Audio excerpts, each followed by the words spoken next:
So yo, what's up mga kamaster? Gusto nyo ba ng ganitong klase ng Gcash? Meron akong sasabihin sa inyo. Panoorin nyo to hanggang dulo. So yo, what's up mga kamaster? So bago matapos tong video na to mga par, meron lang ako share sa inyo at lalo na sa mga nagtatanong sa akin kung saan ako naglalaro. So mga par, meron ako share sa inyo. Ito ang PH Taya. Yan, kung makikita nyo, may panalo na ako dyan. Siyempre nag-deposit na ako ng 1,000 pesos dyan para medyo matagal ko malalaro at siguradong mas mananalo.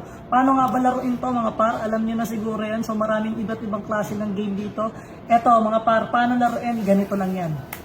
So yung mga par, ito ang PH Taya. Dito tayo sa panibagong account kong maglalaro at iba't ibang klase ng game ang meron dyan. Pero dito tayo maglalaro sa Wild Bandido para kapag nanalo tayo, pwede ka agad natin i-cash out yan. At kung gusto mong maglaro ng ganitong klase ng game, nandyan na sa comment section yung link at mas mabilis lang manalo dito mga par tulad nito. Pag naka 1,000 ka na, pwede mo na kagad i-cash out yan. Ganon lang kasimple yan tulad nito. Kaya ano pang hinihintay nyo?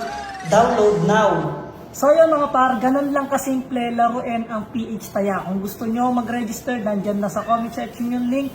Pwede na kayo mag-deposit dyan na kahit magkano kayo bahala, lalo na pag wala kayong ginagawa, pwede sa inyo yan. So yun lang mga par, peace out.